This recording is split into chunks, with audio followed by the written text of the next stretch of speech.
So you just have a really, wow, well, you're just interested in so many different areas. But your organization, Climate Healers, is a lot about, well, healing our environment.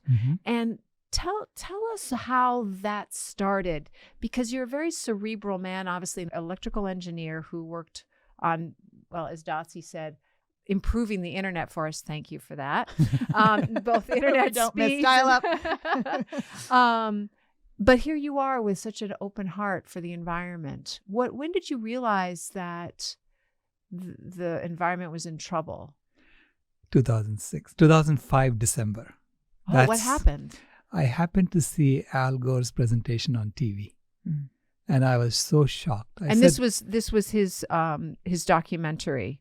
It was before the documentary came out. So the documentary, An Inconvenient Truth, came out in 2006. And it was just a presentation he was making to a bunch of activists in San Francisco. And someone had taken a videotape of it, and they were showing it on Link TV, which is the public access channel for satellites. And I was watching that, and I told my wife, if half of what he's saying is true, what am I doing? Everyone should be working on this full time. She said, if you think it's that important, well, look at it. See if you want to work on it. So that's what I decided to do, So you dove right in and started doing I dove your right own in and research. started looking into it. Okay. And within a couple of months, I told her it's far worse. And so we have to close our company. And so we closed our company, and I want to focus on this full time. And that's what I did. That is such a huge step. So you spent 20 years as an electrical engineer, very successful, and then you see one talk, and it opens your mind. Right. That, if I could just go back a little farther, and you're from India originally, and you're from the Brahmin caste in India, which is the caste of scholars and teachers and spiritual leaders.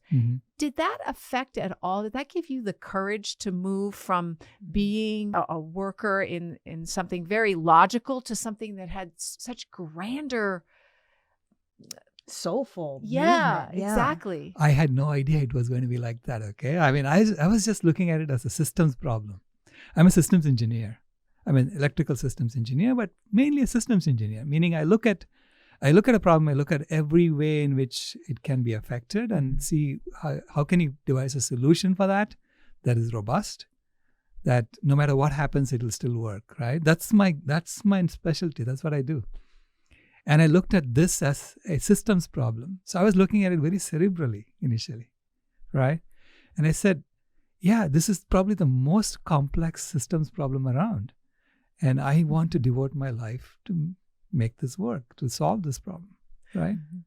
And because I told my wife, if it doesn't matter how much money we leave our children, if this is not right, it doesn't matter. Yeah, you're doing this for your children and your grandchildren. Right. It started out by doing it for my children. I didn't have a grandchild at that time. It was for my children I was going to do this. And then I quickly realized that you have to do it for all the children of the world. It's a problem in which you are working for everyone, not just human children. You are working for all the children, including animals, right? When you were doing your research after hearing Al Gore speak about climate change, what was it that struck you? What are some of the things that our audience might learn from and be inspired also to change their lives to help us with this climate change? Yeah, so what struck me with what he was saying was how fast things are changing and how much damage we are causing to the environment. That's the main theme of his presentation, right? And then he had this solution, which was basically change the energy infrastructure, and that would solve the problem. And when I looked into it from a systems perspective, we are looking at every aspect in which this is affected. And I quickly realized energy is just one side of it. There's a lot more beyond that. Because the UN, when they looked into the environment in 1992, they came up with 3 major problems. What are they? The first was biodiversity loss, how fast we were losing wild animals.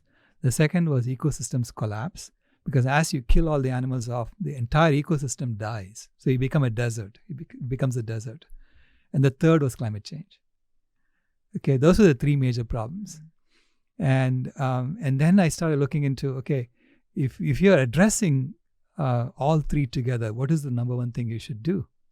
And it became obvious you had to deal with animal agriculture. Okay, so why was it obvious? Because for biodiversity loss. Why are we losing biodiversity? Because we're taking away their forests. So we're taking away their land just to grow more cattle, to grow more animals.